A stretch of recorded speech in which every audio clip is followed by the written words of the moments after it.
On June 23, 2018, 12 young boys entered a cave in northern Thailand. They were only planning to explore for a few minutes.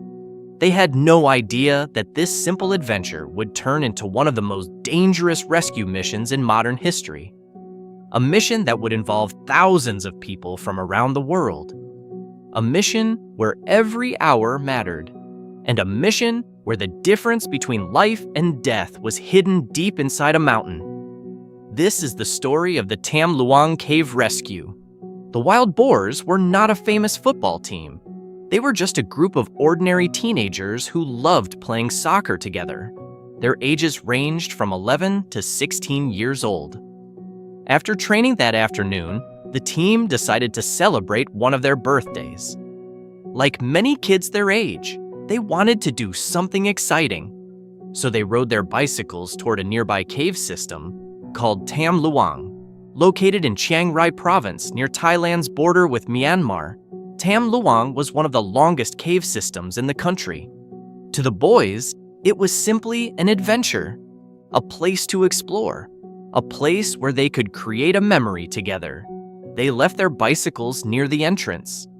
Then they walked inside and slowly disappeared into the darkness. At first, everything seemed normal. The cave was cool and quiet.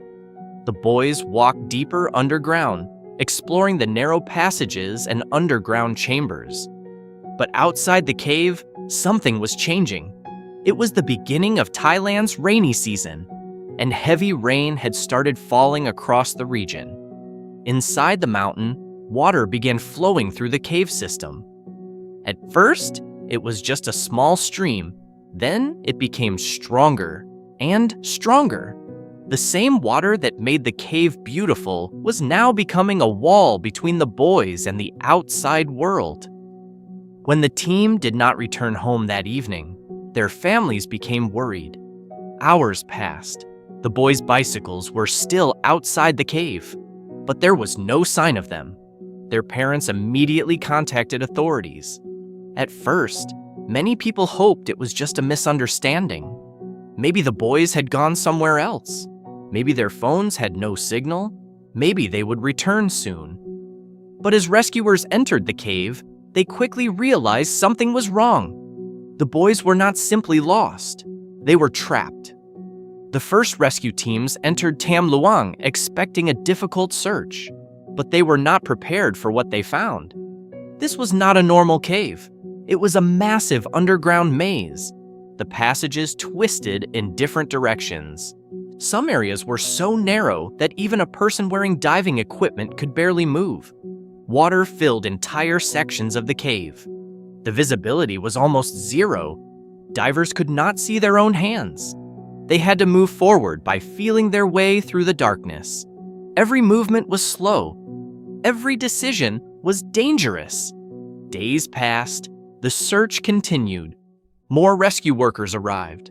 Soldiers, police officers, cave experts, volunteers, engineers, and medical teams all gathered near the mountain. The world began paying attention. But deep underground, nobody knew exactly where the boys were. The biggest question was simple.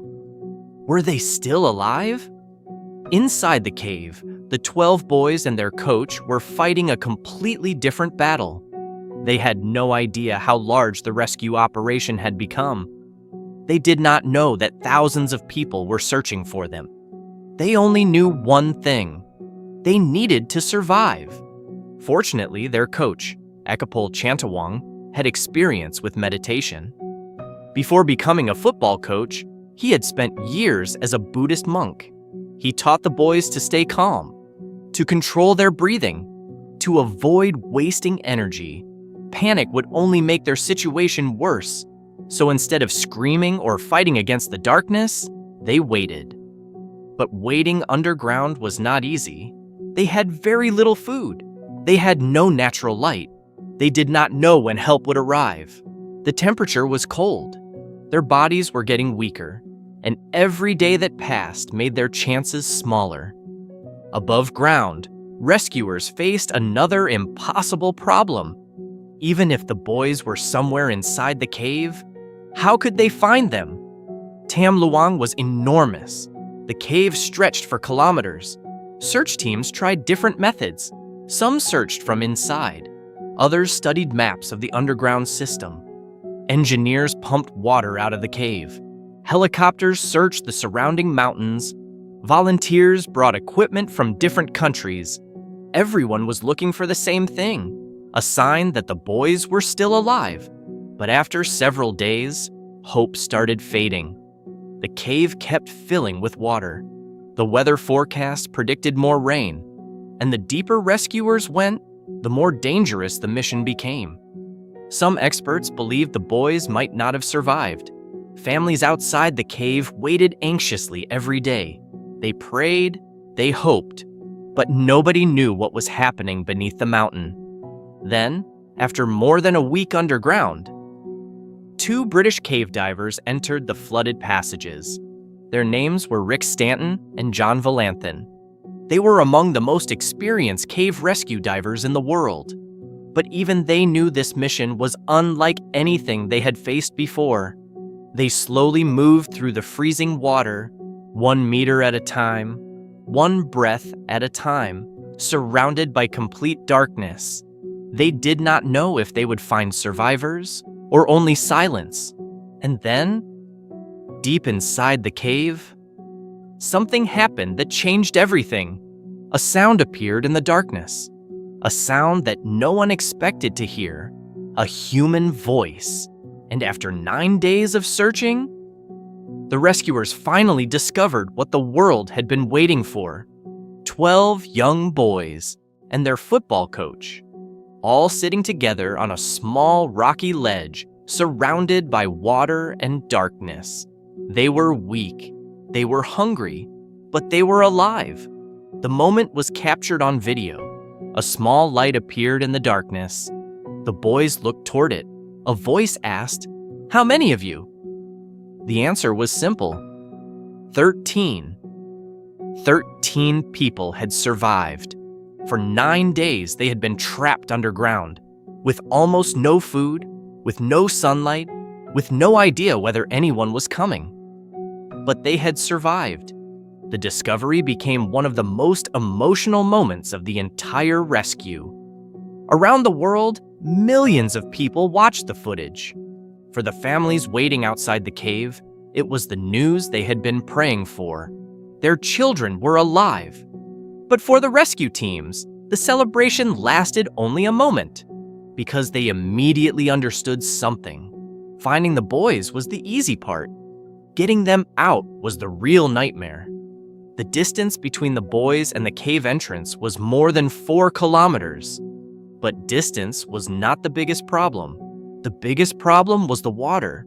The path between them was filled with flooded tunnels. Some sections were so narrow that experienced cave divers had to remove their oxygen tanks and push them through before squeezing themselves forward. There was no sunlight, no visibility, no room for mistakes. A professional cave diver would already face extreme danger. But these were children. Some of them could not even swim. The rescue teams considered every possible option. One idea was to wait. Maybe the rainy season would end. Maybe the water level would drop. Maybe the boys could simply walk out. But nature was working against them.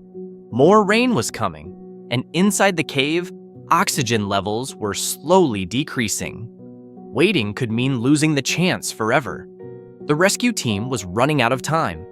Another idea was to drill a hole from above the mountain. Engineers studied the possibility of reaching the boys from the surface. But the mountain was unpredictable. The exact location of the boys was difficult to determine. A drilling operation could take too long. The cave was not just a hole underground. It was a complicated natural maze. Eventually, rescuers made a decision that many people thought was impossible. They would bring the boys out through the flooded tunnels. They would have to dive, not 1 child, not 2, but 13 people, through one of the most dangerous cave systems on Earth. To make the rescue possible, divers created a detailed plan. The children would not swim by themselves. Each boy would be accompanied by professional divers. They would wear full diving equipment. Their faces would be covered by special masks connected to oxygen tanks. The divers would guide them through every dangerous section. Every movement would be controlled. Every second would matter. But everyone involved understood the risks. This was not a movie. This was not a simple rescue mission. It was a battle against time. And the cave had already shown how dangerous it could be. Just days earlier, former Thai Navy SEAL diver Saman Kunan had entered the cave system while delivering oxygen supplies. During his mission, he lost consciousness underwater and died. His death shocked everyone. He had volunteered to help save the boys, and his sacrifice showed the world the true danger of the mission. After his death, the rescue became even more urgent. The teams knew they could not wait forever. The cave was becoming more dangerous. The weather was changing. The boys were becoming weaker. The world was watching. And the question remained, could they really bring all 13 people out alive? On July 8th, the rescue operation began. The first 4 boys were brought out. The process was slow, painfully slow. Divers moved through the flooded passages with extreme caution. Every child had to be carefully guided through the darkness. After hours underground, the first boys finally reached the surface. They were alive. The impossible had started to become reality. The next day, more boys were rescued. Then more. Each successful rescue gave the world new hope. But every mission still carried enormous danger. The divers had to repeat the same terrifying journey again and again. Into the darkness, through the flooded tunnels, back into the place where one mistake could cost a life. Finally, on July 10th, the last group was rescued. The coach, the final boys, everyone was out. After 18 days trapped inside Tham Luang cave, all 12 boys and their coach had survived. The world celebrated. People who had never met each other had worked together across borders. Thai soldiers, foreign cave experts, doctors, engineers, volunteers, local residents. Thousands of people had played a role in bringing the boys home. The Tham Luang rescue became more than just a story about survival. It became a story about cooperation, because no single person could have solved the problem. The divers could not do it alone. The engineers could not do it alone. The doctors could not do it alone. The families waiting outside could not do it alone. But together, they achieved something that once seemed impossible. The cave itself did not become famous because it was the most dangerous place on Earth. It became famous because it showed something about human nature. When people face an impossible situation, they have a choice. They can accept that something is too difficult, or they can try anyway. The boys survived because they stayed calm in the darkness. The rescuers succeeded because they refused to give up. And thousands of strangers helped because they believed that 13 lives were worth fighting for. Sometimes, the greatest survival stories are not only about the people who escape, they are about the people who come looking for them. Because in the deepest darkness, hope can still find a way through. This was the story of the Tham Luang Cave Rescue, the cave that trapped 12 boys, and the world that came together to bring them home.